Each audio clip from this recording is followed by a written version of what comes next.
الحمد لله المحمود بكل لسان المعبود في كل زمان اختص وحده بالبقاء وكتب على جميع الخلائق الفناء۔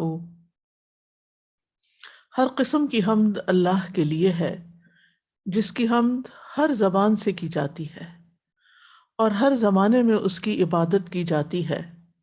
وہ اکیلا ہی باقی اور قائم رہنے والا ہے، وہ اکیلا ہی باقی اور قائم رہنے کے ساتھ خاص ہے، اور باقی تمام مخلوقات کے ساتھ اس نے فنا کو لازم قرار دیا ہے، یعنی صرف وہی باقی ہے، باقی سب فانی ہے۔ اللہم صلی علی محمد وعلی آل محمد کما صلیت علی ابراہیم وعلی آل ابراہیم انک حمید مجید۔ اللہم بارک علی محمد وعلی آل محمد کما بارکت علی ابراہیم وعلی آل ابراہیم انک حمید مجید۔ قریب مجیب پروگرام کے تحت آج ہم جنت کے حصول کی دعائیں پڑھیں گے۔ ارشاد باری تعالیٰ ہے، وسيق الذين اتقوا ربهم إلى الجنة زمرا حتى إذا جاءوها وفتحت أبوابها وقال لهم خزنتها سلام عليكم طبتم فادخلوها خالدين وقالوا الحمد لله الذي صدقنا وعده وأورثنا الأرض نتبوأ من الجنة حيث نشاء فنعم أجر العاملين۔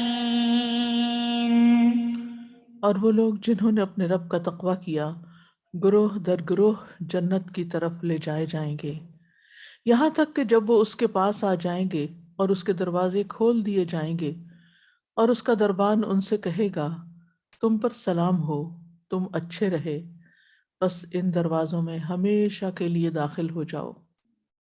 اور وہ کہیں گے سب تعریف اللہ کے لیے ہے جس نے ہم سے اپنا وعدہ سچ کر دکھایا اور ہمیں اس زمین کا وارث بنا دیا، ہم جنت میں جہاں چاہیں جگہ بنا لیں، تو عمل کرنے والوں کے لیے کتنا اچھا بدلہ ہے۔ اس سے پہلے ہم جہنم سے بچنے کی دعائیں پڑھ چکے ہیں اور کچھ جہنم والوں کا حال بھی پڑھ چکے ہیں۔ جیسے جہنم والے گروہوں کی شکل میں جہنم میں لے جائے جائیں گے، اسی طرح اہل جنت کے بھی گروہ جب پل صراط پار کر چکیں گے تو انہیں جنت میں جانے کی اجازت ملے گی، لیکن انہیں بہت عزت اور تکریم کے ساتھ جنت کی طرف لے جایا جائے گا۔ جب یہ گروہ جنت کے قریب پہنچیں گے تو ان کے لیے جنت کے دروازے پہلے سے ہی کھول دیے جائیں گے، اور جنت کے محافظ فرشتے آنے والوں کا خوب استقبال کریں گے اور ان پر سلام پیش کریں گے، یعنی بیوٹیفلی ویلکم کریں گے، مبارک دیں گے اور اعلان کریں گے کہ آج اب تم ہمیشہ ہمیشہ کے لیے اس جنت میں داخل ہو جاؤ۔ جنت میں داخل ہونے کے بعد وہ اپنے رب کا حمد اور شکر ادا کریں گے اور اس بات کا اقرار کریں گے کہ ہمارے رب نے ہم سے جنت کا جو وعدہ کیا تھا وہ آج پورا کر دیا اور ہمیں جنت کا وارث بنا دیا، ہم اس جنت میں جہاں چاہیں رہیں، کیونکہ یہی صلہ ہے دنیا میں ایمان اور تقوی کے ساتھ زندگی بسر کرنے والوں کا۔ تو فرمایا وَسِيقَ الَّذِينَ اتَّقَوْا رَبَّهُمْ إِلَى الْجَنَّةِ زُمَرًا۔ کفار کے برے انجام کے بعد اب تقوی والوں کا انجام بتایا جا رہا ہے کہ ان کا انجام کتنا خوبصورت ہوگا۔ سورۃ مریم میں آتا ہے لِتُبَشِّرَ بِهِ الْمُتَّقِينَ وَتُنذِرَ بِهِ قَوْمًا لُدًّا، تاکہ آپ اس کے ساتھ یعنی جنت کے ساتھ متقی لوگوں کو خوشخبری دیں اور اس کے ساتھ ان لوگوں کو ڈرائیں جو سخت جھگڑالو ہیں۔ جہنم والوں کے لیے بھی لفظ سیقہ استعمال ہوا تھا اور یہاں بھی سیقہ استعمال ہوا ہے۔ سیقہ کا مطلب یہاں یہ کہ ان کو تیزی کے ساتھ لے جایا جائے گا۔ جہنم والوں کو تو دھکے مار مار کے وہ جانا نہیں چاہیں گے، جنت والے خود بھی جنت کا شوق رکھتے ہوں گے اور جلدی جانا چاہیں گے، اور جتنی جلدی جانے کا ان کو شوق ہے اتنی جلدی ان کو پہنچایا بھی جائے گا، ان کے لیے سواری تیز کر دی جائے گی۔ یعنی کفار کے لیے جب یہ لفظ استعمال ہوا تو دھکیلنے کا اور دھکے مارنے کا ہے، اور یہاں جنت والوں کے لیے، متقین کو جنت کی طرف لے جانے کے لیے بھی یہ لفظ مشاکلت کے طور پر استعمال ہوا ہے، اور یہاں جنت والوں کے اکرام کا ذکر ہے۔ جنت والے بہترین خوبصورت سواریوں پر سوار ہو کر جنت کی طرف لے جائے جائیں گے، لیکن اس کے لیے شرط کیا ہے؟ تقویٰ۔ جنہوں نے دنیا میں عذاب سے بچنے کے لیے محنت کی، جد و جہد کی، کیونکہ ہر ایک اپنے عمل کے اعتبار سے ہی اپنے انجام کو پہنچے گا۔ اور اہل جنت کے بھی گروہ ہوں گے، مثلاً انبیاء کے گروہ، صدیقین کے، شہداء کے، صالحین کے، اور اس میں بھی پھر درجہ بدرجہ جماعتیں ہوں گی۔ جن کے اعمال زیادہ اچھے ہوں گے ان کا درجہ بڑا ہوگا، ان کا مقام کچھ اور ہوگا، اور جو کم درجے کے ہوں گے وہ کم درجے کے ہوں گے۔ رسول اللہ صلی اللہ علیہ وسلم نے فرمایا، بے شک جنت میں 100 درجے ہیں جو اللہ نے اپنے راستے میں جہاد کرنے والوں کے لیے تیار کیے ہیں۔ ان 2 درجوں میں اتنا فاصلہ ہے جتنا آسمان اور زمین کے درمیان ہے۔ یعنی ایک ہے انسان روٹین کی عبادت کرے اور اپنے ذاتی زندگی کے کاموں کے ساتھ اللہ اللہ کرے، لیکن ایک یہ ہے کہ اللہ کے دین کی خاطر اپنے گھر سے نکلے اور اس کے لیے محنت کرے، دوسروں کو دین کی دعوت دینے کے لیے، اور جو بھی صورتحال اس میں پیش آئے آخر تک ان سارے کاموں کے لیے یعنی سخت محنت کرے۔ اور اس میں انسان اپنے آپ کو تھکاتا بھی ہے، اپنے بہت سی چیزیں نفس کے خلاف ہوتی ہیں، بہت سی مشکلات ہوتی ہیں، ان پر صبر کرنا پڑتا ہے۔ تو جو دنیا میں اللہ کی خاطر جتنی مشقت برداشت کرے گا، اللہ تعالیٰ قیامت کے دن اتنی ہی اس کی قدردانی فرمائے گا اور کسی کا بھی اجر ضائع نہیں کرے گا۔ جنت میں کچھ لوگ سب سے پہلے لے جائے جائیں گے، تو جو سب سے پہلا گروہ جائے گا ان کی شان ایک حدیث میں بیان ہوئی ہے۔ ابو ہریرہ کہتے ہیں کہ رسول اللہ صلی اللہ علیہ وسلم نے فرمایا، پہلی جماعت جو جنت میں داخل ہوگی ان کے چہرے 14ویں رات کے چاند کی طرح چمک رہے ہوں گے، اور جو ان کے بعد داخل ہوں گے وہ جگمگاتے ستاروں کی طرح ہوں گے۔ ان سب کے دل محبت میں ایک شخص کی طرح ہوں گے، یعنی کوئی کسی کے ساتھ انڈیفرنٹ نہیں ہوگا، مخالفت نہیں کرے گا، بلکہ محبت سے رہیں گے۔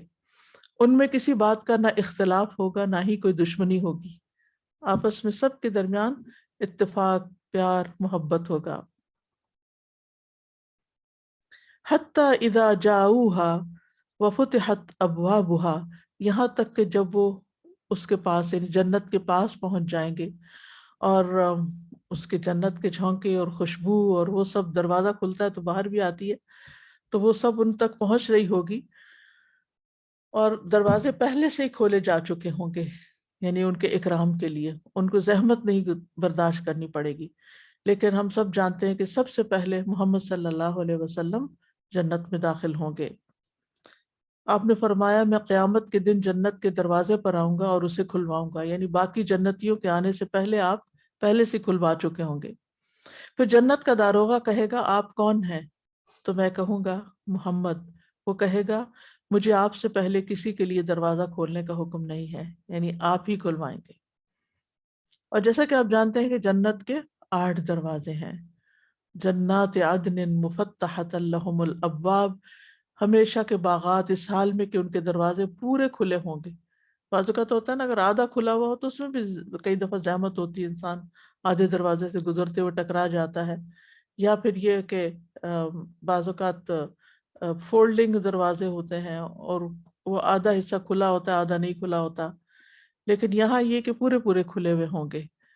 اور جنت کے دروازوں کے درمیان بہت بڑا فاصلہ بھی ہوگا، یعنی دروازے ایسے نہیں جیسے دنیا کے دروازے ہیں۔ نبی صلی اللہ علیہ وسلم نے فرمایا، اس ذات کی قسم جس کے ہاتھ میں میری جان ہے، بے شک جنت کے دروازے کے دونوں کناروں میں اتنا فاصلہ ہے جتنا مکہ اور ہمیر میں ہے یا مکہ اور بصرہ میں ہے، جیسے یعنی مکہ اور عراق، میلوں میل ہوگا وہ دروازہ۔ اور آپ نے دیکھا ہوگا کہ جتنا جیسے حرم کے دروازے کھلے ہوتے ہیں تو ان میں سے کثرت سے لوگ اندر جاتے ہیں تو وہ ایک اور ہی منظر ہوتا ہے، یعنی چھوٹے دروازے میں ایک تنگی کا احساس ہوتا ہے اور وسیع دروازے میں وسعت کا۔ وقال لهم خزنتها السلام علیکم، اور جنت کے دربان ان کو خوش آمدید کرتے ہوئے خوش آمدید کہتے ہوئے سلام کریں گے۔ سلام کا مطلب یہ ہے کہ تم ہر آئندہ، ہر آفت، ہر تکلیف، ہر مشقت، ہر برائی سے محفوظ رہو گے۔ جنت میں سلام ہی سلام ہوگا، کوئی بیڈ نیوز نہیں ہوگی، کوئی تکلیف دہ خبر نہیں ہوگی۔ دنیا میں آپ کتنا بھی اپنے گھر کو صاف ستھرا کر لیں، سجا لیں، بنا لیں، آپ اپنے لباس اچھے کر لیں، کھانا اچھا بنا لیں، ہر کام اپنا اچھا کر کے رکھ لیں، لیکن آپ اس پہ کوئی کنٹرول نہیں رکھتے کہ کوئی آپ کو انتہائی بری خبر سنائے، یا یہ کہ دنیا کے کسی کونے میں کوئی نہ کوئی جھگڑا، فساد، قتل اور فساد کی داستان آپ کو نہ سننی پڑے۔ یعنی آپ ہر چیز سیٹ کر کے رکھ لیتے ہیں، ایک ٹی وی آن کرتے ہیں تو آپ کے سر سامنے تباہیوں کے مناظر کھل جاتے ہیں۔ لیکن جنت میں ایسی کوئی بری خبر نہیں ہوگی، حتیٰ کہ انسان جہنم والوں کے بارے میں بھی نہیں سوچے گا، جو چلے گئے اپنے انجام کو پہنچ گئے۔ یعنی دنیا میں تو یہ ہوتا ہے کہ اگر آپ کے پاس ساری نعمتیں ہیں اور آپ کے کسی بہن بھائی کے پاس نہیں ہے یا کسی بچے کے پاس نہیں، سارے بچے اپنے گھروں میں خوش ہیں، اگر ایک خوش نہیں ہے تو آپ دیکھیں ماں کا حال کیا ہوتا ہے۔ وہ جو خوش ہیں ان کے بارے میں نہیں خوش ہوتی، لیکن جو ایک تکلیف میں ہے اس کے بارے میں ہر وقت سوچتی رہتی کہ اس کو تکلیف ہے، اس کو تکلیف ہے۔ تو یہ ایک قدرتی سی بات ہے کہ دنیا میں انسان مکمل خوشی حاصل کر ہی نہیں سکتا، پرفیکشن ہے ہی نہیں، آپ جتنی بھی چاہے کوشش کر لیں۔ لہٰذا جو اللہ دے اس پر شکر ادا کریں، اور جو نہیں ہے اس کے لیے دعا کرتے رہیں۔ تو جنت میں سلامتی ہی سلامتی ہوگی، لا یسمعون فیہا لغوا ولا تأثیما الا قیلا سلاما سلاما۔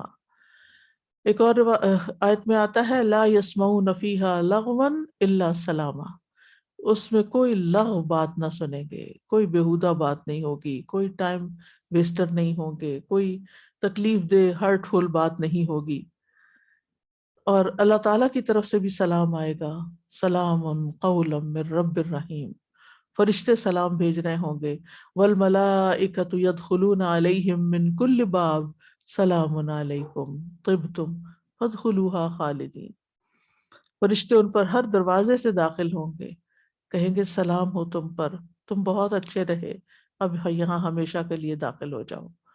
اور آپس میں بھی جنتی ایک دوسرے کو سلام کر رہے ہوں گے، وَيُلَقَّوْنَ فِيهَا تَحِيَّةً وَسَلَامًا، وہ اس میں دعائے خیر اور سلام سے استقبال کیے جائیں۔ یعنی آپ امیجن کریں کہ جیسے کوئی بہت بڑی کانفرنس ہوتی ہے تو بہت سارے لوگ جمع ہوتے ہیں، آپ کبھی کسی سے ملتے ہیں، کبھی کسی سے ملتے ہیں، کبھی کسی کو سلام کرتے ہیں، کبھی کسی کو کرتے ہیں، تو ایک عجب ہی خوشی کا حال ہوتا ہے۔ تو وہاں پر بھی سب ایسے ہی سب ایسے ہی کام کر رہے ہو، یعنی ایک دوسرے کو سے ملاقاتیں کر رہے ہوں گے، سلام کر رہے ہوں گے، ایک دوسرے کو وزٹ کر رہے ہوں گے، خوش خوش باتیں کر رہے ہوں گے، اللہ کا ذکر کر رہے ہوں گے، اور ہمیشہ کے لیے وہاں رہنے والے ہوں گے۔ اس لانگ ویکینڈ پہ مسلم فیسٹ تھا، آپ سب کو معلوم ہے، اور بہت سے لوگوں نے وزٹ کیا۔ میں اپنے بیٹے سے پوچھ رہی تھی کہ تم گئے تھے تو کیا کیا وہاں، کیا دیکھا، تو اس نے پہلی بات ہی کی بہت سارے لوگوں سے ملاقات ہو گئی۔ تو انسان جب کسی فیسٹیول میں جاتا ہے یا کسی بھی دعوت میں یا کہیں بھی، تو سب سے زیادہ جو چیز اس کو خوش کرتی ہے وہ لوگوں سے ملاقات ہے، اور ان لوگوں سے ملاقات جو لائک مائنڈیڈ ہوتے ہیں، ان کو انسان دنوں بعد دیکھتا ہے تو دل خوش ہو جاتا ہے، ایک دوسرے کا حال معلوم کرتے ہیں۔ تو یہ جو ہے یلقون فیہا تحیۃ و سلاما، تو یہ ایسی ہی کچھ صورت ہوگی۔ دنیا میں ہم امیجن تو نہیں کر سکتے، لیکن دنیا میں جو خوشیاں ہیں یا جو چیزیں ہمیں اچھی لگتی ہیں ان سے ہم کچھ نہ کچھ ریلیٹ کر سکتے ہیں۔ طبتم طابہ کا معنی ہوتا ہے کسی چیز کا پاکیزہ اور حلال ہونا، پاکیزہ بھی اور حلال بھی۔ اصل میں طیب اسے کہتے ہیں جس سے انسان کے حواس بھی لذت محسوس کرے اور نفس بھی۔ طیب چیز کون سی؟ کہ انسان مثلاً کوئی ڈرنک پیے جس سے اس کو ٹیسٹ بھی اچھا ہے اور پھر اس پینے کے بعد اس کے سارے جسم کے اندر اس کی خوشبو بھی اچھی ہو، دیکھنے میں رنگ بھی اچھا ہو، اور جب پیے انسان تو اس کو محسوس ہو کہ اس نے واقعی کوئی چیز انجوائے کی ہے۔ اسی طرح اگر کھانے کی کوئی چیز ہے تو اس میں بھی رنگ، خوشبو، ٹیسٹ وغیرہ، کہ جس میں نفس اور حواس، نفس یعنی جو اندر کی خوشی ہے، اور حواس جو ہمارے ٹیسٹ وغیرہ ہیں، یہ سماعت، دکھ اور بصارت وغیرہ ہیں، یہ حواس ہیں، یہ سب خوشی محسوس کریں، لذت محسوس کریں۔ تو طب تم بہت اچھے رہے، یعنی اب یہاں تمہارے لیے خوشیاں ہی خوشیاں، تمہیں وہ چیزیں ملیں گی جس سے تمہارے حواس بھی لذت پائیں گے اور تمہارا نفس بھی خوش ہو جائے گا۔ اور یہ پاکیزہ لوگوں کی جزا ہے جو بہت پاکیزہ ہوگی، اور یہ ایسے لوگ ہیں کہ جو اسی حال میں فوت بھی ہوئے تھے۔ الذین تتوفاہم الملائکۃ طیبین یقولون سلام علیکم ادخلوا الجنۃ بما کنتم تعملون، جنہیں فرشتے اس حال میں قبض کرتے ہیں کہ پاک ہوتے ہیں، یعنی ان کے دل اور ان کے جسمانی طہارت بھی اور ویسے بھی اوور آل، وہ کہتے ہیں سلام ہو تم پر، جنت میں داخل ہو جاؤ اس کے بدلے جو تم کیا کرتے تھے۔ یہ موت کے وقت فرشتے آ کر خوشخبری دیتے ہیں، اور اسی طرح جنت میں بھی ایسی ہی خوشخبری ملے گی، فادخلوها خالدین، اب یہاں ہمیشہ ہمیشہ رہو گے، یہاں سے کہیں اور نہیں جاؤ گے، اور وہ جانا چاہیں گے بھی نہیں۔ بعض لوگ کہتے ہیں کہ ایک جگہ رہ کے بور نہیں ہو جائیں گے، ہاں دنیا میں ایسے ضرور ہوتا ہے، اگر آپ کسی ایک گھر میں رہ رہے ہیں کافی دن سے تو پھر آپ کو وہ گھر پرانا لگنے لگتا ہے، تو وہ آپ کو یوں لگتا ہے کہ جیسے لائف یعنی بورنگ ہو گئی ہے، اسٹل ہو گئی ہے، تو کچھ کہیں اور موو کرنا چاہیے۔ لیکن جنت کے بارے میں آتا ہے لا یبغون عنہا حولا، وہ وہاں سے کہیں موو نہیں ہونا چاہیں گے، جو ان کے پاس نعمتیں ہوں گی انہیں کو انجوائے کرتے رہیں گے، ان کے اندر ہی اتنی ورائٹی ہوگی کہ وہ کہیں ختم ہی نہیں ہوگی وہ لذت اور وہ سب کچھ۔ وقالوا الحمد للہ الذی صدقنا وعدہ، اور وہ کہیں گے اللہ کا شکر ہے جس نے ہم سے اپنا وعدہ سچ کر دکھایا، یعنی رسولوں کی زبانی اللہ نے ہم سے جو وعدہ کیا تھا کہ ہم اگر ایمان لے آئے اور ہم نے نیک عمل کیے تو وہ ہمیں جنت عطا کرے گا، تو اللہ تعالیٰ نے اپنا وعدہ پورا کر کے ہماری آرزو پوری کر دی، ہماری امیدوں پہ پورا اترا یہ سب کچھ۔ اور اس کا ذکر خاص طور پر اس وعدے کا ذکر سورۃ الاعراف میں بھی آتا ہے، وَنَادَى أَصْحَابُ الْجَنَّةِ أَصْحَابَ النَّارِ أَنْ قَدْ وَجَدْنَا مَا وَعَدَنَا رَبُّنَا حَقًّا فَهَلْ وَجَدْتُم مَّا وَعَدَ رَبُّكُمْ حَقًّا قَالُوا نَعَمْ، اور جنت والے آگ والوں کو آواز دیں گے کہ ہم نے تو واقعی وہ وعدہ سچا پا لیا جو ہم سے ہمارے رب نے کیا تھا، تو کیا تم نے بھی وہ وعدہ سچا پا لیا جو تم سے تمہارے رب نے کیا تھا؟ وہ کہیں گے ہاں، یعنی رب کے وعدے سچے ہوئے، پورے ہوئے۔ آج ہمیں یقین نہیں آتا اس لیے ہمارے عمل میں کوتاہی ہوتی ہے، اگر ہمیں یقین پکا ہو جائے نا کہ جو ہم کریں گے اچھا اس کا اچھا ہی بدلہ ملے گا، تو پھر اس کام میں انسان جان کی بازی لگا دیتا ہے۔ اور وقال الحمد للہ، جنتی جنت میں پہنچ کے اللہ کا شکر ادا کریں، اور یہ وہی لوگ ہوں گے جو دنیا میں بھی اللہ کا شکر ادا کرتے رہتے ہیں۔ وقالوا الحمد للہ الذی اذهب عنا الحزن ان ربنا لغفور شکور، وہ کہیں گے سب تعریف اللہ ہی کے لیے جس نے ہم سے غم دور کر دیا۔ وہ ایک غم اور فکر پریشانی دنیا کی چیزوں کی بھی لگی رہتی ہے، آخرت کی بھی ساتھ لگی ہوئی ہوتی ہے کہ پتہ نہیں وہاں ہمارا کیا بنے گا۔ بے شک ہمارا رب یقیناً بہت بخشنے والا نہایت قدردان ہے۔ الذی احلنا دار المقامۃ من فضلہ لا یمسنا فیہا نصب ولا یمسنا فیہا لغوب، کہ جس نے ہمیں اپنے فضل سے دائمی قیام کے گھر میں یعنی جنت میں لا اتارا، اس میں ہمیں نہ کوئی جسمانی مشقت پہنچے گی نہ کوئی ذہنی تھکاوٹ ہوگی، اب آرام ہی آرام ہے، نہ جسم تھکے گا نہ روح تھکے گی۔ وَأَوْرَثَنَا الْأَرْضَ نَتَبَوَّأُ مِنَ الْجَنَّةِ حَيْثُ نَشَاءُ، اورثنا الارض یعنی اس نے ہمیں زمین کا وارث بنا دیا، اب ہم اس وسیع و عریض جنت میں جہاں چاہیں پڑاؤ ڈالیں گے، اور ہمیں کسی سے کوئی جھگڑا نہیں کرنا پڑے گا۔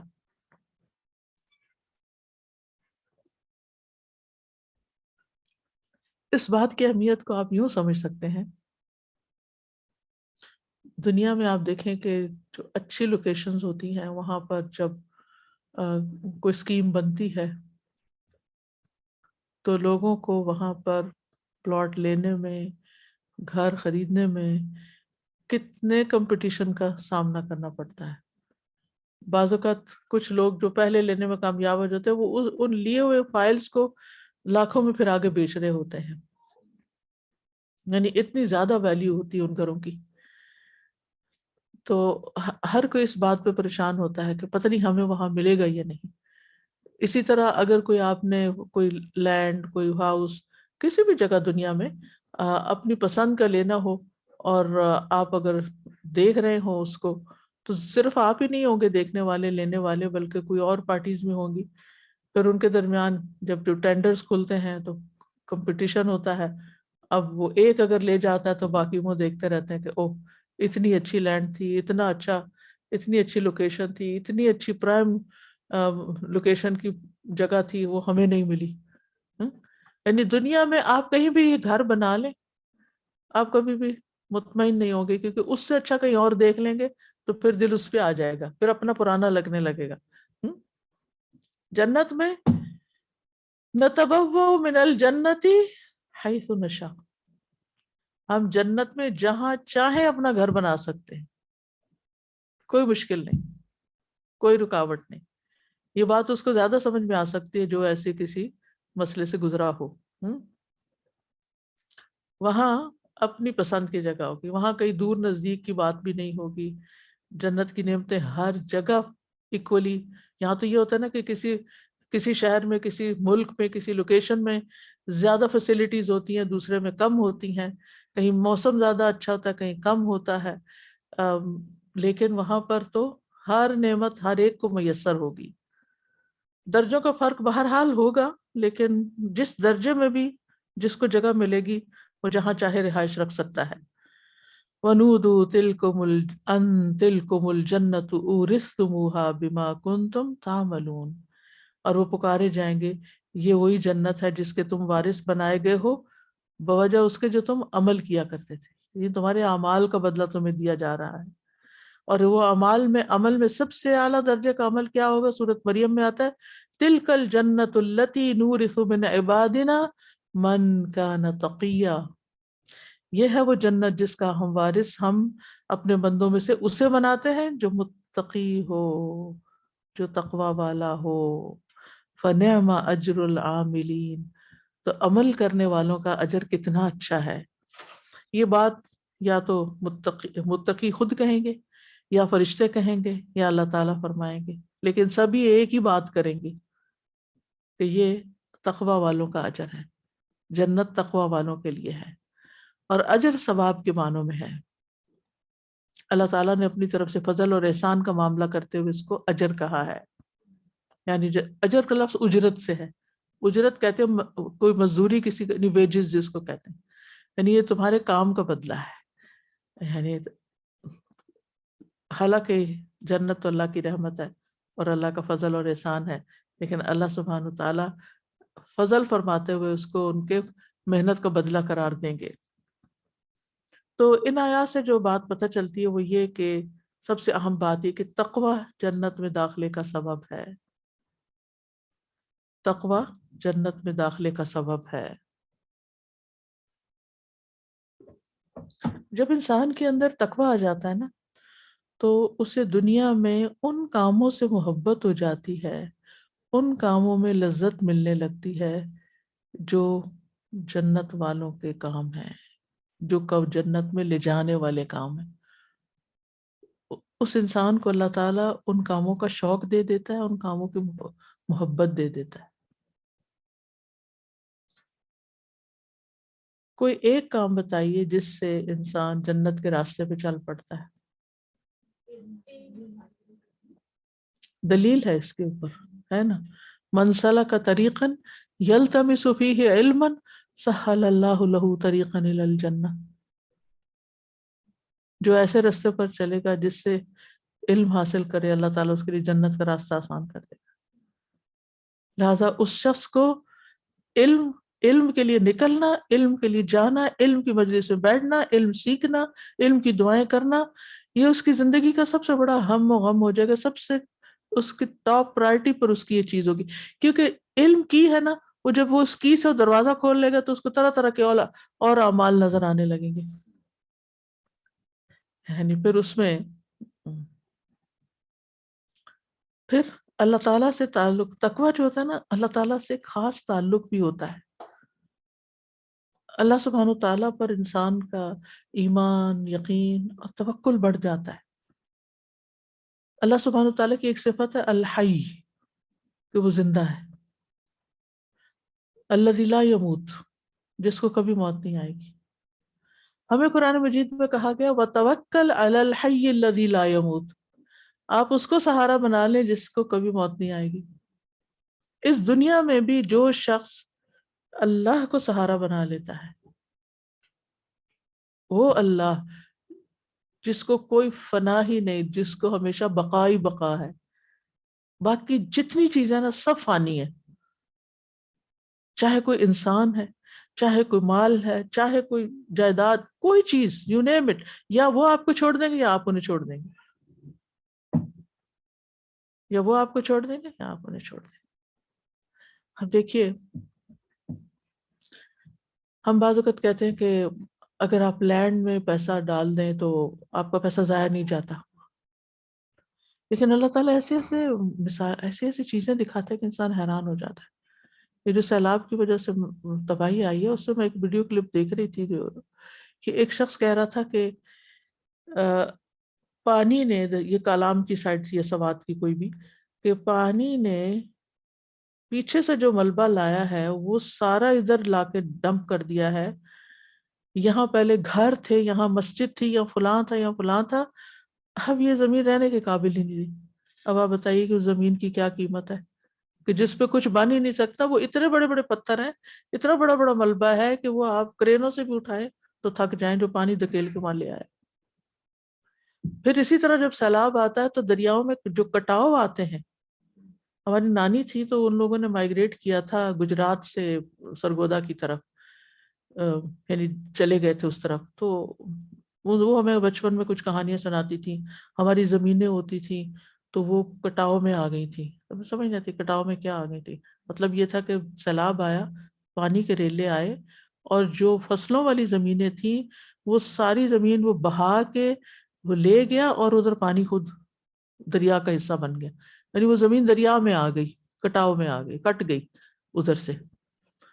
اب کس سے کلیم کریں گے آپ جا کے؟ کس سے لڑیں گے؟ بالکل لوگ، یعنی گھر، فصلیں، ہر چیز تباہ، خالی ہاتھ اٹھو یہاں سے، چلو کہیں اور. آپ زمین پہ سہارا، زمین کو سہارا بناتے ہیں. آپ اپنے مکان کو اپنا سہارا سمجھتے ہیں. آپ کسی اپنے والدین کو، اپنے اولاد کو، اپنے شوہر کو، اپنے بچوں کو، کس کو سہارا سمجھ؟ جس مرضی کو سہارا بنا لیں. دنیا کے سارے سہارے کمزور ہیں. مکڑی کا جالا ہے، مکڑی کے جالے کو آپ ہاتھ ڈالیں تو آپ ہی گریں گے، وہ نہیں، اس نے تمہیں سہارا نہیں دینا. اس لیے ان کو سہارا نہیں سمجھیں، ان کو انجوائے کریں، ان کی قدر کریں، ان کے ہونے پہ شکر کریں. لیکن اگر نہیں تو اپنی زندگی فنا نہ کریں. سہارا اللہ کو ہی سمجھے کہ وہ تو ہے، وہ تو نہیں مرے گا. لہذا انسان کا، یعنی تقویٰ جو ہے انسان کو اللہ سبحانہ تعالیٰ کے اوپر ایسا پکا یقین دلاتا ہے کہ اگر کچھ بھی نہیں ہے نا تو میرا رب ہے، وہ مجھے رزق بھی دے گا، وہ میرے لیے ہر چیز کا بندوبست کرے گا، وہ میری دنیا اور آخرت دونوں کا مالک ہے. تو انسان کے غم دور ہو جاتے ہیں، پھر انسان کی پریشانی ختم ہو جاتی ہے. آج صبح ایک خاتون بار بار کوئی فون کری تھی، بالکل نیا نمبر تھا، مجھے سمجھ نہیں آ رہی، آخر میں نے اٹھا لیا تو بس رو رہی تھی.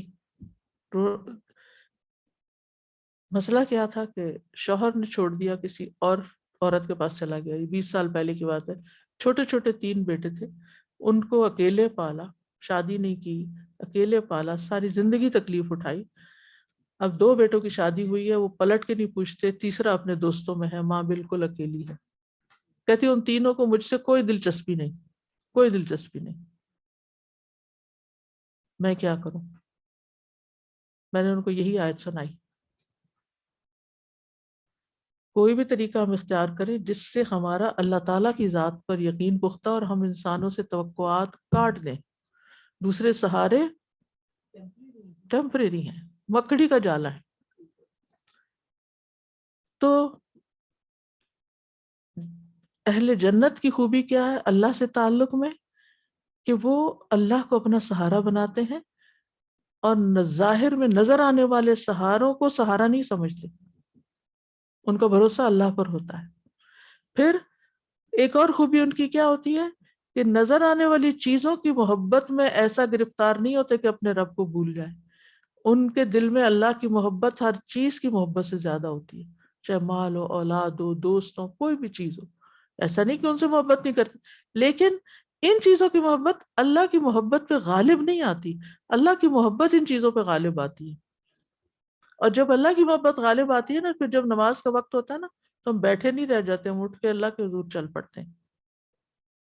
جب پھر یہ رشتے اور یہ سب ہمیں اللہ کے راستے میں دینے سے روک نہیں سکتے. ورنہ کیا ہوتا ہے، انسان بخل کیوں کرتا ہے؟ کس کے لیے بخل کرتا ہے؟ کس کے لیے مال جمع کرتا ہے؟ اگر سوچے تو ہماری اپنی ذاتی ضرورت کتنی ہے؟ ہم کتنا کھا لیں گے، کتنا پہن لیں گے، کہاں لگانا ہے ہم نے، کہاں لے جانا ہے، کہ ہم صدقہ بھی نہیں کرتے. جا کے ہم پھر بچوں کے لیے بچوں کے لیے بچوں کے لیے، ہاں بچے پھر جب اپنا منہ دکھاتے ہیں تو پھر ہمیں پریشانی ہوتی ہے. پھر اسی طرح دنیاوی چیزوں کے خوف سے، ایک طرف محبت ہے، دوسری طرف خوف ہے. دنیاوی چیزوں کے خوف سے زیادہ اللہ کا خوف ہوتا ہے. یہ جنت والوں کی خصوصیات بتا رہی ہوں. نعم اجر العاملین، یہ سب عمل سے تعلق رکھتا ہے. پھر ایسا شخص جنت میں جانے والا رسول اللہ صلی اللہ علیہ وسلم کی سنت سے اپنی مرضی، اپنی عقل سے زیادہ محبت کرتا ہے. یعنی اپنے ماں باپ کے طریقے، اپنے طریقے، کلچر، ماحول، ان سب چیزیں یہ سب پیچھے ہیں. میرے نبی کی سنت سب سے آگے ہے. پھر ایک طرف دنیا کی مصلحت ہوتی ہے، ایک طرف آخرت کی. جو جنت کمانے والے ہوتے ہیں وہ آخرت کی مصلحتوں اور فائدوں کو پرائرٹی پر رکھتے ہیں کہ کیا چیز مجھے وہاں فائدہ دے گی. پھر اسی طرح حق کو اگنور کرنے کی بجائے حق کو مان لینا انہیں زیادہ پسند ہوتا ہے، حقیقت کو قبول کرتے ہیں. وہ غفلت میں کہکے لگانے سے زیادہ تنہائی میں اللہ کے سامنے رونے کو زیادہ پسند کرتے ہیں. ان کو اس میں زیادہ لطف آتا ہے. کسی کے ساتھ کوئی شکایت ہو جائے، کوئی ناراضگی ہو جائے تو اس سے انتقام لینے کی باتیں نہیں سوچتے، اس کو معاف کرنے کا سوچنے لگتے ہیں، کیونکہ اللہ تعالیٰ کو معاف کرنے والے پسند ہیں. پھر اسی طرح کسی کے حقوق غصب کرنے کے بجائے حقوق دینے والے ہوتے ہیں. ان کے دل کے اندر حسد، بغض، نفرت کے جذبات نہیں ہوتے، بلکہ کسی کے بارے میں بری رائے قائم کرنے سے زیادہ ان کو کیا پسند ہوتا ہے؟ اچھی رائے قائم کریں. جب ہم کسی کے بارے میں اچھی رائے قائم کرتے ہیں تو پھر کیا ہوتا ہے؟ دنیا بھی جنت بن جاتی ہے. اسی لیے امام ابن تیمیہ کہتے ہیں کہ دنیا میں بھی ایک جنت ہے. جو شخص دنیا کی جنت کا ذائقہ نہیں چکھے گا وہ آخرت کی جنت میں نہیں جا سکتا. ان فی الدنیا جنت من لم يدخلها لم يدخل جنت الآخرہ. اس کا مطلب کیا ہے؟ اس کا مطلب یہ ہے کہ دنیا کی جنت یہ ہے کہ وہ آدمی وہ اعمال جو انسان کو جنت میں لے جانے والے ہیں وہ اس کے لیے زیادہ محبوب بن جاتے ہیں بنسبت ان اعمال کے جو اس کی دنیا کو بڑا خوبصورت بناتے رہتے ہیں. یعنی جس شخص کو جنت میں جانے کا شوق لگ جائے گا نا، اس کو جنت میں کی طرف لے جانے والے اعمال کا بھی شوق لگ جائے گا، ان چیزوں کی محبت اس کے دل میں آ جائے گی. اب مثلا جنت سے روکنے والی کون سی چیزیں ہمیں معلوم ہے نا؟ جیسے تکبر. رائی برابر بھی تکبر جو ہے وہ جنت میں جانے سے رکاوٹ ڈال دے گا کہ میں بڑی چیز ہوں. میری بات زیادہ امپورٹنٹ، وہ کیا کرے گا؟ کہیں بھی جھک جائے گا، کسی کو بھی، کسی کے ساتھ بھی کسی کے ساتھ بھی ہمبل ہوگا، چاہے اپنے سے چھوٹا ہو بڑا ہو کوئی بھی، اس کو مشکل میں صبر کرنا مشکل نہیں لگے گا۔ دیکھیں یہ بھی ایک بہت بڑی آزمائش ہوتی ہے کہ انسان پہ تکلیف آئے اور پھر اس سے صبر ہو نہ سکے، یعنی صبر کی توفیق نہ ملنا یہ بہت بڑی اذیت اور عذاب ہے۔ تکلیف تو جو ہوتی ہے سو ہوتی ہے، لیکن اگر انسان اس تکلیف پر صبر کر جاتا ہے تو تکلیف ہلکی ہو جاتی ہے، اور اگر صبر نہیں کر سکتا تو انسان اپنے آپ کو ہی مار ڈالتا ہے۔ تو اس لیے جنتی لوگوں کی جو صفات ہوتی ہیں وہ کیا، کہ ان کے اندر صبر اعلیٰ درجے میں ہوتا ہے، شکر اعلیٰ درجے میں ہوتا ہے، وہ نمائشی کاموں سے دلچسپی کم رکھتے ہیں، خاموشی سے نیکی کرنا چاہتے ہیں، وہ اپنی نیکی کا چرچا نہیں کرتے پھرتے کہ میں یہ کر رہا ہوں، میں فلاں کے لیے یہ کر رہا ہوں، میں نے فلاں کے لیے جو کر سکتے ہیں کر سکتے ہیں، جو نہیں کر سکتے نہیں کرتے۔ اور سب سے بڑھ کر وہ جو ایک اللہ تعالیٰ کے قرب کا احساس ہے نا، تقویٰ کے ساتھ یہ آتا ہے قرب کا احساس، دل ہی دل میں رب کو پکارنا، چپ کے رب کو پکارنا، ہر چیز میں اس سے امید لگا بیٹھنا، ہر حال میں اس کی طرف رجوع کرنا، ہر چیز میں یعنی ہم سب اپنا ٹیسٹ بھی کریں کہ جب کوئی تکلیف آتی ہے تو پہلے کون یاد آتا ہے، پہلے کس کی طرف رجوع کرتے ہیں، پہلے کس سے بات کرتے ہیں، پہلے کس سے مدد مانگتے ہیں۔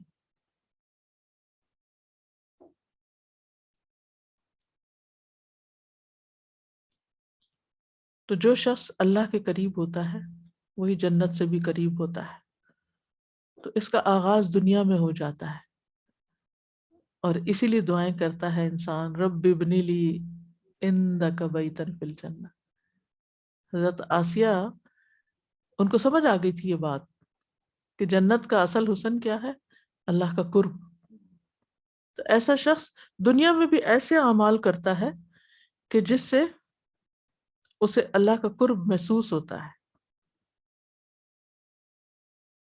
تو فنعم اجر العاملین، عمل کرنے والوں کا اجر کتنا بڑا ہے۔ پھر اس آیت سے یہ پتہ چلتا ہے کہ اہل جنت ہر قسم کی مصیبت سے سلامتی میں ہوں گے، ان کی تکریم کی جائے گی، نہایت خوشحال ہوں گے، کبھی بیمار نہ ہوں گے، کبھی مریں گے نہیں، کبھی بوڑھے نہیں ہوں گے، کبھی بے آرام نہیں ہوں گے، کبھی کوئی تکلیف آئے گی ہی نہیں، بلکہ جنت اللہ کے مہمانوں کی رہنے کی جگہ ہے۔ نزلا من غفور، نزل کہتے ہیں وہ کھانا جو مہمان کے لیے تیار کیا جاتا ہے گھر کے کھانے سے ہٹ کر، تو وہاں وہ اللہ کے مہمان ہوں گے۔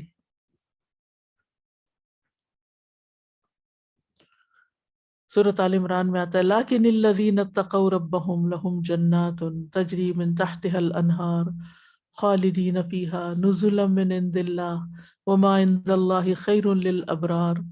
لیکن وہ لوگ جو اپنے رب سے ڈر گئے ان کے لیے باغات ہیں، یعنی تقوی والوں کے لیے، جن کے نیچے سے نہریں بہتی ہیں، ہمیشہ ان میں رہنے والے ہیں اللہ کے پاس سے مہمانی کے طور پر۔ یہ باغات کیا ہیں؟ اللہ کے پاس سے مہمانی کے طور پر، اور جو کچھ اللہ کے پاس ہے وہ نیک لوگوں کے لیے زیادہ بہتر ہے۔ وہاں بہترین رہنے کی جگہ ہوگی۔ اصحاب الجنت یومئذ خیر مستقرا واحسن مقیلا، اس دن جنت والے ٹھکانے کے اعتبار سے نہایت بہتر اور آرام گاہ کے اعتبار سے بہت اچھے ہوں گے۔ پھر اسی طرح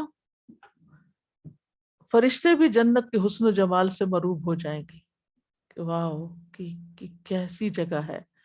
رسول اللہ صلی اللہ علیہ وسلم نے فرمایا اللہ عز و جل نے جنت کی دیوار کا سونے اور چاندی کی اینٹ سے احاطہ کیا، باؤنڈری وال، پھر اس میں نہریں کھودی، اس کے درختوں کو کاشت کیا، بس جب فرشتوں نے اس کے حسن و جمال کو دیکھا تو کہا طوبی لکی منازل الملوک، اے جنت تو کتنی خوش نصیب ہے، تو بادشاہوں کی منزل ہے، یعنی تجھ میں جو لوگ آ کر رہیں گے وہ بادشاہ ہی ہوں گے. دنیا کے بادشاہ مراد نہیں، مطلب بادشاہوں کی طرح ان سے ٹریٹ کیا جائے گا. ابو سعید کہتے ہیں رسول اللہ صلی اللہ علیہ وسلم نے فرمایا اللہ تبارک و تعالیٰ نے جنت کو پیدا کیا اس طرح کہ ایک اینٹ سونے کی تھی، ایک اینٹ چاندی کی، اس کا گارا کستوری کا تھا. اللہ تعالیٰ نے اس سے کہا کلام کر. جنت نے کہا قد افلح المؤمنون، مومن فلاح پا گئے. کامیابی کے لیے ضروری ہے ایمان. جنت کی مٹی سفید رنگ کی ہے. دنیا میں بھی آپ نے کچھ بیچز دیکھے ہوں گے جن پہ وائٹ سینڈ ہوتی ہے اور بلو واٹر ہوتا ہے، بہت ہی خوبصورت لگتے ہیں. مجھے کینیا میں اتفاق ہوا تھا ایسے بیچز دیکھنے کا، تو کینیا تھا یا کوئی، بہرحال ادھر ہی وائٹ سینڈ تھی، اور آسٹریلیا میں شاید. تو پہلی دفعہ اتفاق ہوا تھا کیونکہ میرے ذہن میں ہمیشہ مٹی کا رنگ براؤن ہی تھا، کیونکہ جب سے پیدا ہوئے تو اسی رنگ کی مٹی دیکھی تھی. کینیا میں، ہاں سیریا میں ریڈ کلر کی مٹی تھی. جب ہم سیریا میں داخل ہوئے، سبحان اللہ آنکھیں اٹھتی نہیں تھی زمین سے. سرخ مٹی اور سبز درخت، اتنا خوبصورت منظر تھا. تو بہرحال اللہ سبحانہ تعالیٰ نے جنت میں تو معلوم نہیں کیسے کیسے رنگ بنائے ہیں.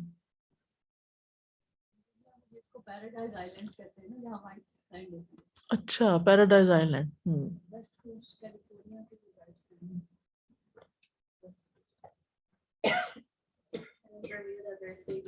جی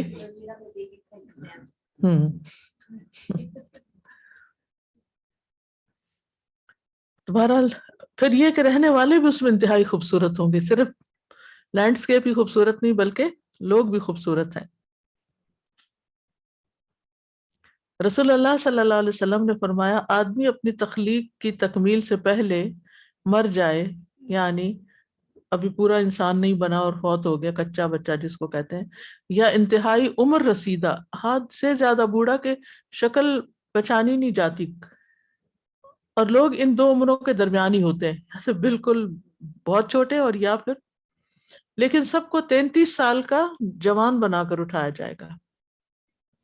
اگر وہ جنتی ہوا تو آدم علیہ السلام کی ساخت، یوسف علیہ السلام کی شکل یعنی صورت خوبصورتی، اور ایوب علیہ السلام کے دل پر ہوگا. دل ایوب علیہ السلام جیسا جو اتنا مہربان اور صبر والا. اہل جنت جنت میں نہ تھوکیں گے، نہ ناک سے کوئی آلائش آئے گی، نہ پیشاب پخانہ کریں گے، پسینہ بھی مسک کا ہوگا. ایک جیسے اخلاق ہوں گے، یعنی سب ایک جیسے معاملہ کریں گے ایک دوسرے سے. دنیا میں یہ نہیں ہوتا، یعنی آپ کسی کے ساتھ کتنا بھی اچھا معاملہ کریں، ضروری نہیں کہ آپ کو سب جواب میں اچھا ہی رسپانس دیں، نہیں، لیکن وہاں ہر کوئی دوسرے سے اچھا ہی کر رہا ہوگا. لا اختلاف بینہم ولا تباغض قلوبہم قلب واحد، ان کے درمیان نہ کوئی اختلاف ہوگا، نہ آپس میں بغض ہوگا، ان کے دل ایک انسان کے دل کی طرح ہوں گے. پھر فردوس جنت کا اعلیٰ ترین مقام ہے، سب سے اعلیٰ اور افضل اور خوبصورت ترین حصہ ہے. نبی صلی اللہ علیہ وسلم نے فرمایا تم اللہ سے جب بھی جنت کا سوال کرو تو جنت الفردوس کا سوال کرو، اعلیٰ ترین چیز مانگو، بیسٹ. پھر جنت کے درخت، جنت میں ایک درخت اتنا بڑا ہے کہ سوار اس کے سائے میں 100 سال تک چلے گا، پھر بھی سایہ ختم نہیں ہوگا. اگر تمہارا جی چاہے تو اس آیت کی قرات کر لو، وَظِلٍّ ممدود. پھر طرح طرح کے کھانوں والا درخت. عتبہ بن عبد سلمی سے روایت ہے، کہتے ہیں میں رسول اللہ صلی اللہ علیہ وسلم کے پاس بیٹھا ہوا تھا تو ایک اعرابی آیا. اس نے کہا اللہ کے رسول صلی اللہ علیہ وسلم، میں نے آپ کو جنت کے ببول نامی درخت کا تذکرہ کرتے ہوئے سنا ہے، میرا خیال ہے کہ دنیا میں تو وہ سب سے زیادہ کانٹوں والا درخت ہوتا ہے.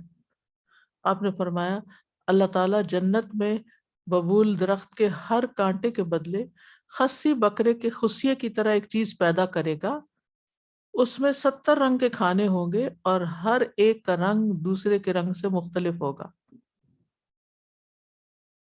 دنیا میں کھانا وہی اچھا لگتا ہے جس کا کلر بھی اچھا ہو، ٹیسٹ کتنا بھی اچھا لگے کالا کالا سا ہو تو نہیں دل چاہتا کھانے کو. تو وہاں پر ایک درخت، اور درخت پہ پتہ نہیں کتنے کانٹے ہیں، آپ گن تو نہیں سکتے. ہر کانٹے کے اندر 70 کھانے ہیں، اور ان میں سے ہر ایک کا رنگ مختلف ہے، تو کتنی ورائٹی ہوگی، اور آپ جتنا بھی کھاتے رہیں ختم ہی نہیں ہوگا. درختوں کے سائے بھی بہت گھنے ہوں گے. ہم وازواجہم فی ظلال علی الارائک متکئون، گھنے سایوں میں تختوں پر تکیے لگائے ہوں گے، یعنی گارڈنز میں بھی بیٹھے ہوں گے، محلات میں بھی، گارڈنز میں بھی، اندر بھی باہر بھی. بے شمار پھل ہوں گے. لکم فیہا فاکہۃ کثیرہ منہا تاکلون، تمہارے لیے اس میں بہت سے میوے ہوں گے جن میں سے تم کھاؤ گے. وفاکہۃ مما وفاکہۃ مما یتخیرون، اور انہیں وہ پھل کھانے کو ملیں گے جو وہ پسند کریں گے، یعنی آپ کی اپنی چوائس بھی ہوگی. اور پھر کبھی ختم نہیں ہوں گے وہ پھل. وفاکہۃ کثیرۃ لا مقطوعۃ ولا ممنوعہ، اور روکے بھی نہیں جائیں گے. دنیا میں تو یہ ہوتا ہے نا کہ اگر آپ بچہ ایک بنانا سے دوسرے پہ ہاتھ بڑھائے تو ماں کہتی ہے نہیں بس کافی ہے، اتنا ہی کافی، پیٹ خراب ہو جائے گا. پھر خوشبودار پہاڑوں سے نہریں بہیں گی، اوپر سے آبشاریں آئیں گی. انس بن مالک کہتے ہیں کہ میرا خیال ہے تم سمجھتے ہو کہ جنت کی نہریں زمین میں گڑھوں کی شکل میں ہوں گی، ہرگز نہیں. اللہ کی قسم، بے شک تو وہ تو زمین کی سطح پر بہنے والی، یعنی اوپر سے آبشاروں کی شکل میں آنے والی ہیں. ان کا ایک کنارہ موتیوں کا، دوسرا یاقوت کا ہے، ان کی مٹی خالص کستوری کی ہے. اب آپ خود سوچیں کہ وائٹ اور ریڈ اگر وہ لگے ہوئے ہوں کناروں پر تو کیا خوبصورت منظر ہوگا. پھر بلند و بالا گھر ہوں گے، اونچے. ہم نے دیکھو کہ جن گھروں کی چھتیں بہت لو ہوتی ہیں انہیں بہت گھٹن ہوتی ہے، لیکن جتنی ہائی روف ہوتی ہے اتنا مزے کا ہوتا ہے. پھر اونچی نشستیں ہوں گی بیٹھنے کے لیے. پھر سونے اور جواہرات سے بنے ہوئے تخت ہوں گے، خوبصورت بستر ہوں گے استبرق کے، ریشم کے. وَلِبَاسُهُمْ فِيهَا حریر، پہننے کے لیے لباس بھی ریشمی ہوگا. جنت کے رومال بھی بڑے خوبصورت ہوں گے. نبی صلی اللہ علیہ وسلم کو ریشم کا ایک کپڑا ہدیے میں پیش کیا گیا تو صحابہ اس کو چھونے لگے، دیکھنے لگے کتنا ملائم ہے. آپ نے فرمایا تمہیں اس پہ حیرت ہے؟ ہم نے عرض کیا جی ہاں. آپ نے فرمایا جنت میں سعد بن معاذ کے رومال اس سے بھی اچھے ہیں. پھر سونے اور موتی کے کنگن ہوں گے، سونے کے برتن ہوں گے، بہت سے مشروبات ہوں گے. متکئین فیہا یدعون فیہا بفاکہۃ کثیرۃ وشراب، ان میں تکیے لگائے ہوئے ہوں گے، ان میں سے بہت سے پھل اور مشروب منگوا رہے ہوں گے. وہ پاکیزہ اور لذیذ شراب ہوگی. وسقاہم ربہم شرابا طہورا، ان کا رب ان کو شراب طہور، پاکیزہ شراب پلائے گا. رب خود پلائے گا. کتنی بڑی مہمانی اور کتنی بڑی عزت ہے. بیویاں بھی پاکیزہ ہوں گی. وَلَهُمْ فِيهَا أَزْوَاجٌ مُطَهَّرَةٌ، یعنی جسمانی طور پر بھی پاکیزہ اور اخلاق میں بھی پاکیزہ ہوں گی. جوان اور پھرتیلے خادم ہوں گے، بھاگنے دوڑنے والے. وَيَطُوفُ عَلَيْهِمْ بِلْدَانٌ مُخَلَّدُونَ إِذَا رَأَيْتَهُمْ حَسِبْتَهُمْ لُؤْلُؤًا مَنْثُورًا، ان کی خدمت کے لیے ایسے لڑکے دوڑے پھر رہے ہوں گے جو ہمیشہ لڑکے ہی رہیں گے. جب تم انہیں دیکھو تو سمجھو کہ وہ بکھرے ہوئے موتی ہیں. یعنی موتی اگر کبھی تسبیح ٹوٹے اور آپ یہ ہار ٹوٹ کے گرے زمین پر پکے فرش پر تو وہ اچھل بھی رہے ہوتے ہیں اور ایسے دور دور دور جا رہے تھے، آپ ان کے پیچھے بھاگ رہے ہوتے ہیں کہ وہ گن جائے گا وہیں، گھس جائے گا کہیں. تو اس سے ایک امیجنیشن میں ایک چیز آتی ہے کہ کس طرح وہ خادم بھاگے پھر رہے ہوں گے جیسے موتی ادھر ادھر بھاگ رہے ہوتے ہیں. جنت میں حسن و جمال کو بڑھانے والے بازار بھی ہوں گے. اہل جنت کے لیے ایک بازار لگایا جائے گا جہاں وہ ہر جمعے کو آئیں گے. اس بازار میں مسک کے ٹیلے ہوں گے، اور جب وہ اس کی طرف نکلیں گے تو ہوا چلے گی جس سے ان کے چہروں، کپڑوں اور گھروں میں مسک کی خوشبو بھر جائے گی، اور اس سے ان کا حسن و جمال بھی اور زیادہ ہو جائے گا، اس میں بھی اضافہ ہو جائے گا. جب اپنے گھر والوں کے پاس واپس آئیں گے تو وہ کہے کہ یہاں سے جانے کے بعد تو تمہارے حسن و جمال اور بڑھ گیا. وہ کہیں گے ہمارے پیچھے تمہارا حسن و جمال اور زیادہ بڑھ گیا. یعنی جب لوگ ایک دوسرے سے ملیں گے اور اگلی دفعہ دوبارہ ملیں گے تو اور زیادہ خوبصورت ہوں گے. جنت میں ہر خواہش پوری ہوگی، اور یہ زندگی ہمیشہ ہمیشہ کی ہے. اور جنت میں سب سے بڑی نعمت اللہ کا دیدار ہے. للذین احسنوا الحسنى وزیادہ، اور اللہ کے دیدار سے بڑھ کر کوئی چیز انہیں محبوب نہ ہوگی۔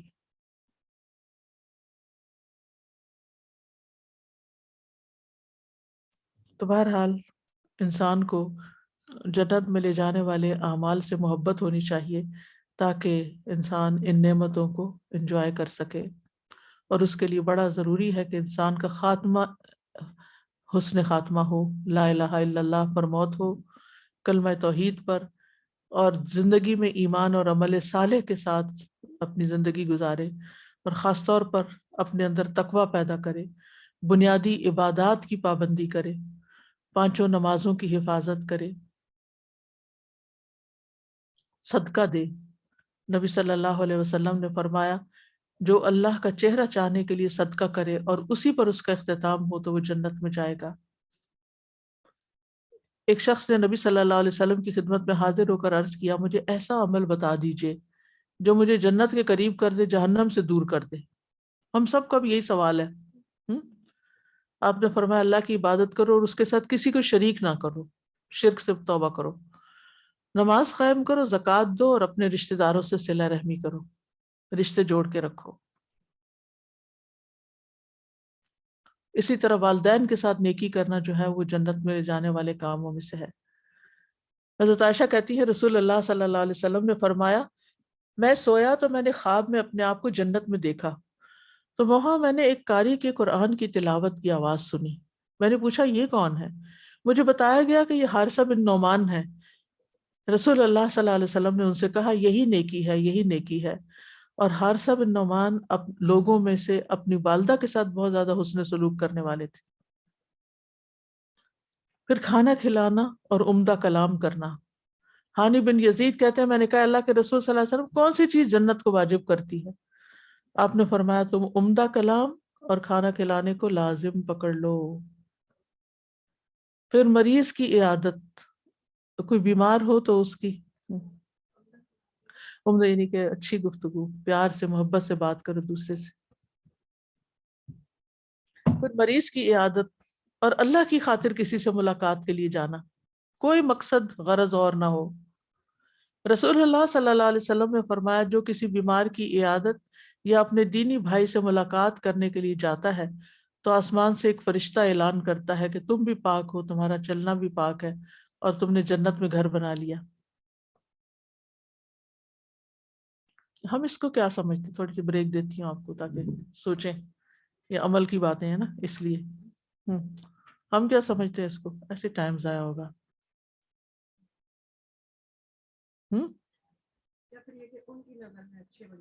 یا ان کی نظر میں اچھا پڑ، یا اور کیا ہوتا ہے؟ آج ہم ان کے کام آئیں گے تو کل وہ ہمارے کام آئیں گے، آج ہم ان کے کام آئیں گے تو کل وہ ہمارے کام آئیں گے۔ اور ہاں اتنا ضروری بھی نہیں ہے، اور کوئی کام نہیں ہے کہ جی ہاں اور لوگ چلے گئے ہوں گے تو میرا اب جانا ضروری نہیں ہے۔ ہاں ہم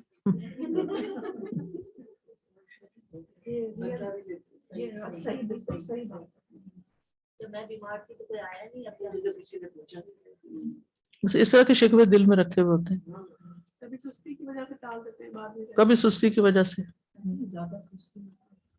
زیادہ تر یہی وجہ ہوتی ہے۔ لیکن اگر نیت اچھی ہو، وہ سوچ اچھی ہو، کتنا بڑا اجر ہے۔ یہ اتنا ضروری کیوں ہے؟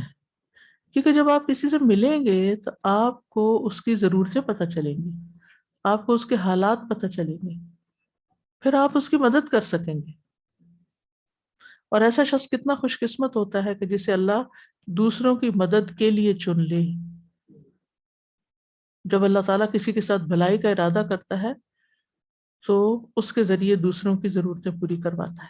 اللہ تعالیٰ خود تو آسمان سے نہیں پھینکتے نا چیزیں، بندے ہی سبب بنتے ہیں۔ ایک حدیث میں آتا ہے، عبداللہ بن عمر رضی اللہ عنہ روایت کرتے ہیں کہ رسول اللہ صلی اللہ علیہ وسلم نے فرمایا بے شک اللہ کے کچھ بندے ایسے ہیں جنہیں اللہ نے نعمتوں کے ساتھ خاص کیا ہے، یعنی انہیں بہت نعمتیں دی ہیں تاکہ وہ اللہ کے بندوں کو فائدہ پہنچائیں۔ اور ہم کیا سمجھتے ہیں کہ ہمیں نعمتیں ملی ہے کس لیے؟ کہ ہم خود خوب انجوائے کریں.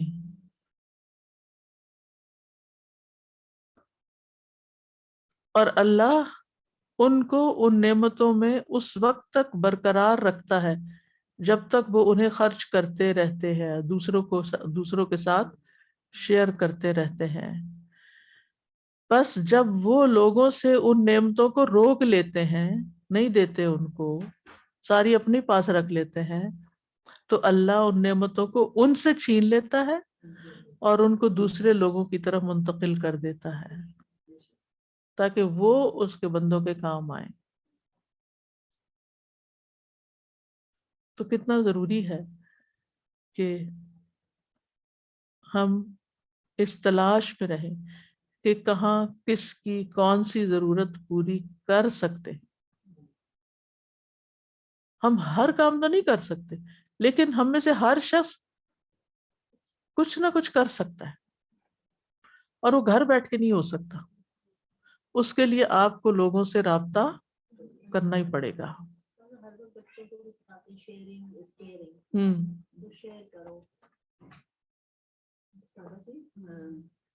کسی کا یہ واقعہ ہے کہ ان کے گھر یتیم بچے ہو گئے، چھوٹے چھوٹے تھے، اور بیوی بھی جوان تھی ابھی.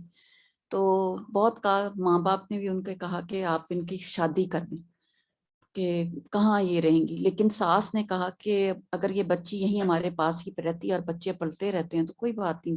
2 بیٹے تھے، 1 بیٹی تھی. تو جو چچا تھے، جو چھوٹا دیور تھے، ان کو اللہ تعالیٰ نے پتہ نہیں کہاں سے کاروبار میں وہ ان کے نام کا کہیں انہوں نے پیسہ ڈالا، اس میں اللہ نے اتنی ترقی دی، وہ بچے وہیں پلے بڑے ہوئے، شادیاں ہوئی. جب وہ شادیاں ہو گئیں، سارے کام ہو گئے ان کے، تب تک اللہ تعالیٰ، اور پھر اس کے بعد وہ کہتے ہیں وہ انہی کا کاروبار تھا، اللہ نے انہی کے نام کر دیا تھا.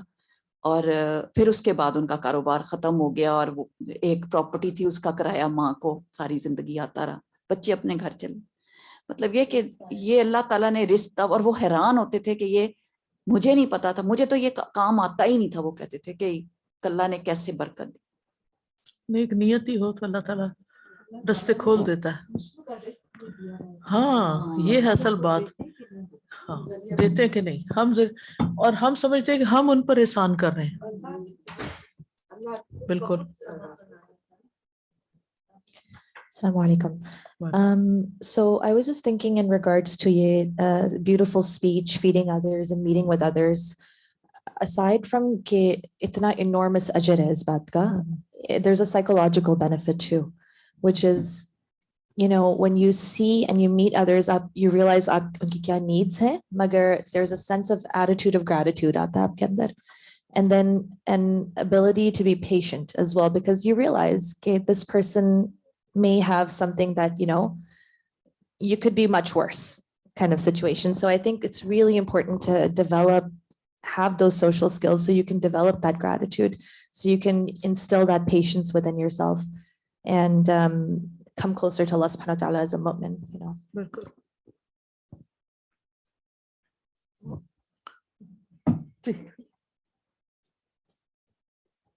جی السلام علیکم استاذہ جی. جیسے آپ نے فرمایا نا کہ آپ سب کچھ خود نہیں کر سکتے، لیکن آپ کے کانٹیکس میں کچھ ایسے لوگ ہوتے ہیں جن کو آپ جانتے ہیں کہ وہ کر سکتے ہیں اس سچویشن میں، اس بندے کو ہیلپ آؤٹ کر سکتے ہیں، تو آپ ایک طرح کا وسیلہ بیچ میں بن جاتے ہیں.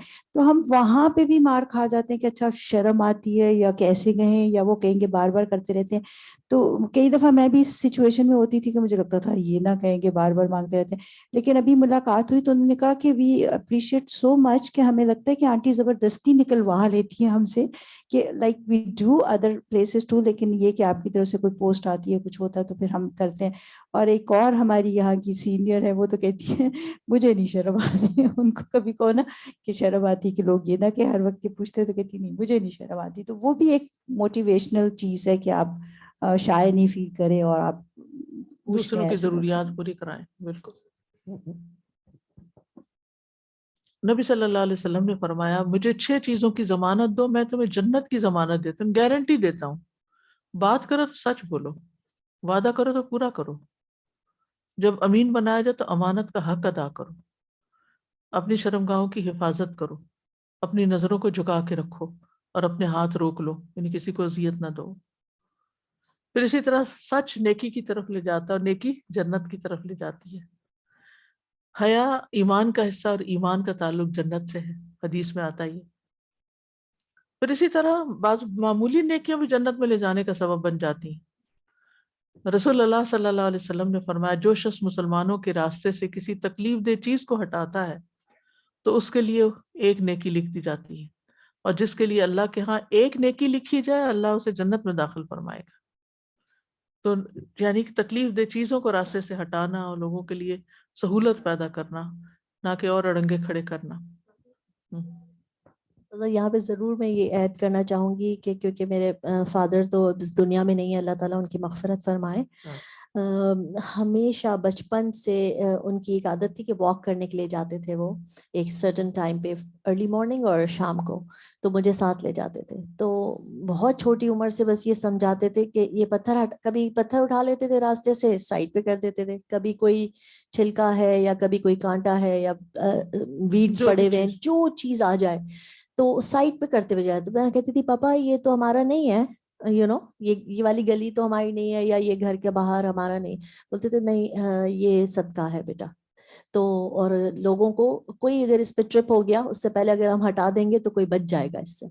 تو وہ بات اتنی زندگی بھر یاد رہی مجھے کہ کوئی بھی تکلیف دہ چیز کبھی بھی میرے سامنے آئی لائف میں، کہیں بھی کسی کا بھی گھر ہو، میں ایسا لگتا ہے جیسے وہ میرا اپنا ہے اور وہ تکلیف جیسے میری اپنی ہے، اور میں نے اس کو ہٹایا اور اتنا اچھا فیل کرتی ہوں آج تک. بالکل یہ سبق ان کو ثواب ملتا یعنی ہوگا کچھ نا. نیکیوں کو انسان معمولی سمجھ کے کرتا ہے حالانکہ وہ بہت بڑے اجر کا باعث بن جاتی ہے. اب جنت کے حصول کے لیے دعائیں بھی کرنی ہے. کام تو بتا دیے کچھ موٹے موٹے، لیکن یہ کہ اس کے ساتھ دعا بھی، کیونکہ بعض اوقات ہم کام کر کے ضائع بھی کر دیتے ہیں احسان جتا کے. تو سب سے پہلی دعا تو وہی ہے جو حضرت آسیہ کی ہے، رب ابنی لی عندک بیتا فی الجنہ، اے میرے رب میرے لیے اپنے پاس جنت میں گھر بنا دے. اس کا بیک گراؤنڈ یوں ہے کہ ابو ہریرہ کہتے ہیں کہ فرعون نے اپنی بیوی کے دونوں ہاتھوں اور دونوں پاؤں کے لیے 4 کیل گاڑ دیے تھے، دونوں ہاتھوں اور دونوں پاؤں میں. جب وہ فرعونی وہ سپہرا دیتے تھے، اور جب وہ الگ ہوتے تو فرشتے ان پہ سایہ کر لیتے. تو انہوں نے دعا کی، رب ابنی لی عندک بیتا فی الجنہ ونجنی من فرعون وعملی ونجنی من القوم الظالمین. اللہ میرے لیے اپنے پاس جنت میں گھر بنا، مجھے اس فرعون سے بھی نجات دے اور اس کے عمل یہ جو کیل ٹھوکے ہوئے ہیں، اور مجھے ظالم لوگ جو میرا اوپر پیرا آ کے دیتے ہیں ان سب سے مجھے نجات دے. تو اللہ تعالیٰ نے جنت میں ان کے گھر سے پردہ ہٹا کر ان کو گھر دکھا دیا. تو یہ دعا معمولی نہیں ہے، اس کو سجدوں میں بھی مانگا جا سکتا ہے. پھر ہے اللہم انی اسألک الجنت واعوذ بک من النار، اے اللہ میں تجھ سے جنت کا سوال کرتا ہوں اور جہنم سے پناہ مانگتا ہوں. یہ دعا جو ہے آپ تشہد میں پڑھ سکتے ہیں. نبی صلی اللہ علیہ وسلم کے ایک صحابی سے مروی ہے کہ نبی صلی اللہ علیہ وسلم نے ایک شخص سے پوچھا تم نماز میں کیا کہتے ہو؟ اس نے کہا میں تشہد پڑھتا ہوں، پھر یوں کہتا ہوں اللہم انی اسألک الجنت واعوذ بک من النار. یعنی تشہد پڑھ کے دروشی پڑھ کے جو دعائیں مانگتے ہیں نا اس وقت یہ دعا. اور میں آپ کی اور معاذ رضی اللہ عنہ کی گنگناہٹ کو اچھی طرح نہیں سمجھتا تھا کہ جب آپ دعا مانگتے تو کیا مانگتے اور معاذ رضی اللہ عنہ مانگتے تو کیا مانگتے ہیں. تو نبی صلی اللہ علیہ وسلم نے فرمایا ہم بھی ان کے گرد ہی گنگناتے ہیں، یعنی یہی دعا ہم بھی مانگتے ہیں، یعنی جنت کا سوال کرتے ہیں اور جہنم سے پناہ مانگتے ہیں.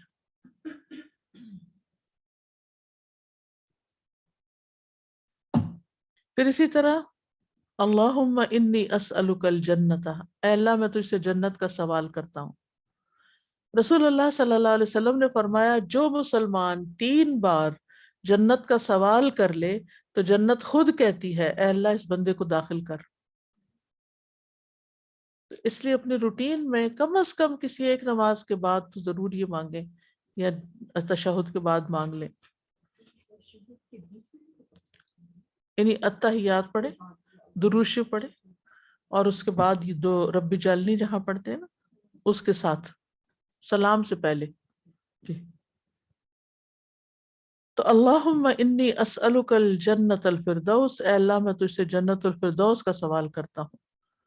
نبی صلی اللہ علیہ وسلم نے فرمایا جب تم اللہ سے سوال کرو تو جنت الفردوس کا سوال کیا کرو، کیونکہ وہ جنت کا اعلیٰ و افضل ترین مقام ہے، سب سے بہترین جگہ ہے. جنت ساری اچھی ہے لیکن وہ بہت ہی اچھا ہے.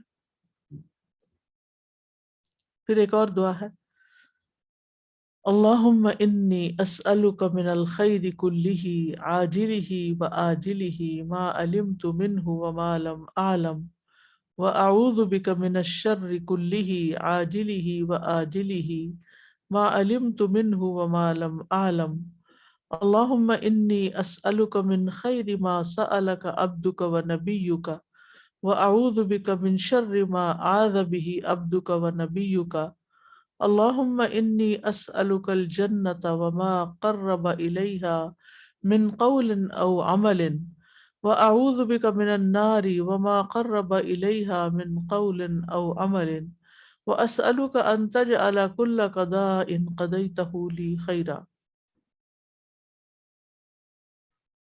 اے اللہ میں تجھ سے ہر قسم کی خیر مانگتا ہوں، ہر قسم، جلدی ملنے والی اور دیر سے ملنے والی، یعنی دنیا کی بھی اور آخرت کی بھی مراد ہے. وہ بھی جس کا مجھے علم ہے، وہ بھی جس کا مجھے علم بھی نہیں ہے، وہ بھی خیر ہے. اے اللہ میں ہر قسم کے شر سے تیری پناہ میں آتا ہوں، جلدی آنے والے سے بھی، دیر سے آنے والے سے بھی، یا پھر دنیا اور آخرت دونوں کے. جس کا مجھے علم ہے اور جس کا مجھے علم نہیں بھی، ان تمام قسم کے شر سے. یا اللہ میں تجھ سے وہ خیر مانگتا ہوں جو تجھ سے تیرے بندے اور تیرے حبیب محمد صلی اللہ علیہ وسلم نے مانگی، اور میں اس شر سے تیری پناہ میں آتا ہوں جس شر سے تیرے بندے اور تیرے نبی نے پناہ مانگی. یا اللہ میں تجھ سے جنت کا سوال کرتا ہوں اور ہر اس قول اور عمل کی توفیق کا سوال کرتا ہوں جو اس سے قریب کرے، اور میں جہنم کی آگ سے تیری پناہ میں آتا ہوں اور ہر اس قول اور عمل سے جو جہنم کے قریب کرے. اور میں یہ سوال کرتا ہوں کہ جو فیصلہ بھی تو میرے حق میں کرے اسے میرے لیے بہتر بنا دے، باعث خیر و برکت بنا دے.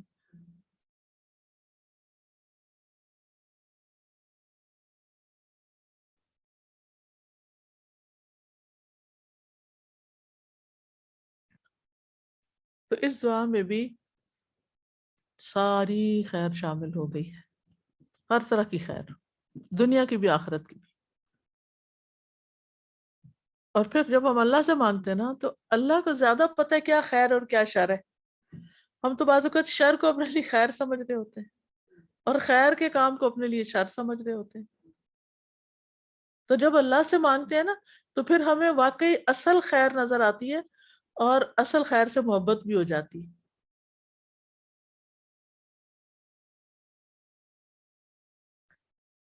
اور پھر کئی خیر کی چیزیں ہوتی ہیں مگر ہم انہیں حاصل نہیں کر سکتے، تو جب اللہ سے دعا کرتے ہیں تو اللہ تعالیٰ ہر راستے آسان کر دیتا ہے.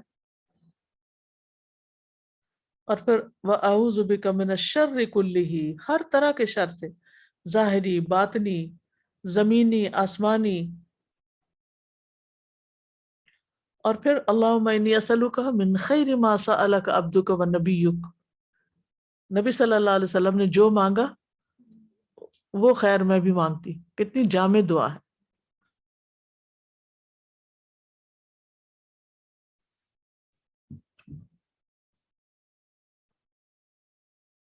اور جن چیزوں سے نبی صلی اللہ علیہ وسلم نے پناہ مانگی ان سب چیزوں سے میں پناہ بھی مانگتی ہوں. اور پھر ان اسباب کی توفیق جو قولی اور فعلی ہوں اور جنت میں پہنچانے والے ہوں. لے لے بھائی.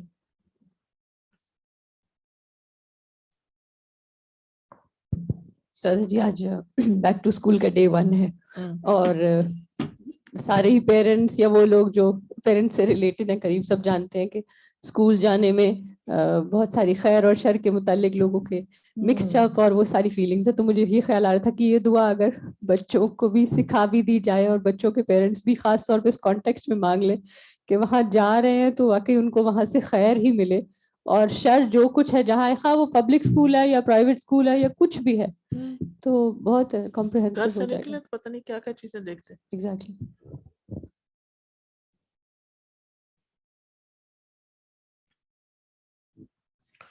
اور پھر یہ کہ تقدیر کی خیر بھی مانگی گئی کہ اللہ تو جو فیصلہ بھی میرے حق میں کرے. چھوٹی چھوٹی چیزوں میں ہمیں فیصلے کرنے پڑتے ہیں, اس کا انجام بخیر ہو. کیونکہ بعض اوقات تقدیر میں کوئی تکلیف آ جاتی, لیکن اگر اس کا انجام اچھا ہے تو سب اچھا ہے, اور تکلیف ٹیسٹ کے لیے آتی ہے. پھر ایک اور دعا ہے, اللہم انی اسألک ایمانا لا یرتد ونعیما لا ینفد وموافقت محمد فی اعلی جنت الخلد. اے اللہ میں آپ سے ایسے ایمان کا سوال کرتا ہوں جس میں کبھی ارتداد نہ آئے, یعنی مرتد نہ ہو, دین سے پھروں نہیں. ایسی نعمتوں کا سوال کرتا ہوں جو کبھی ختم نہ ہو, اور ہمیشہ کی جنت کے بلند حصے میں, ہمیشہ کی جنت, ابدی جنت کے بلند حصے میں محمد صلی اللہ علیہ وسلم کی رفاقت کا سوال کرتا ہوں. سب کچھ آتا ہے.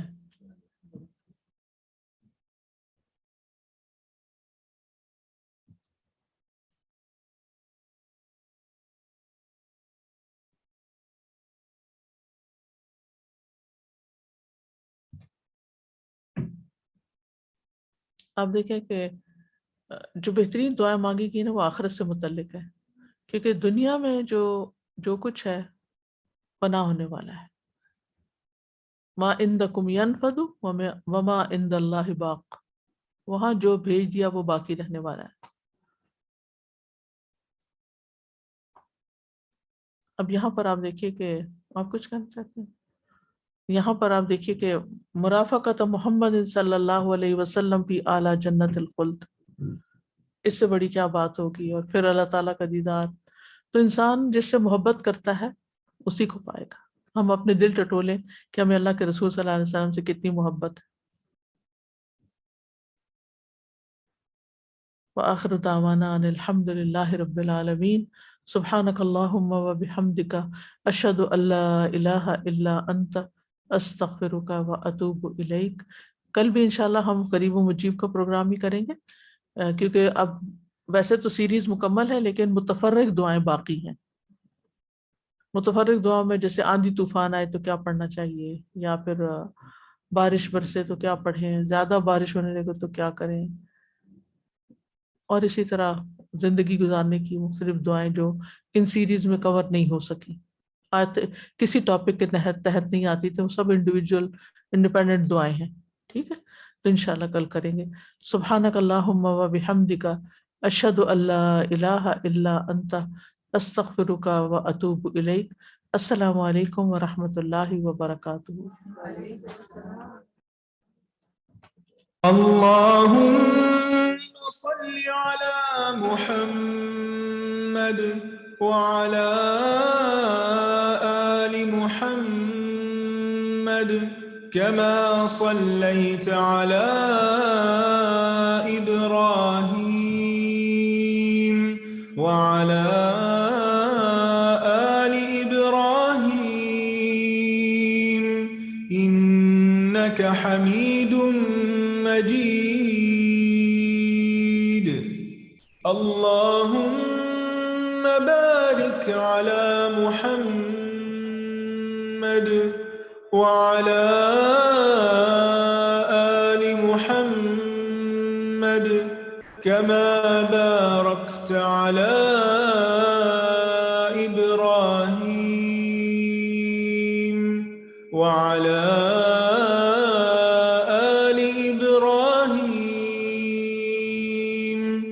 إنك حميد مجيد.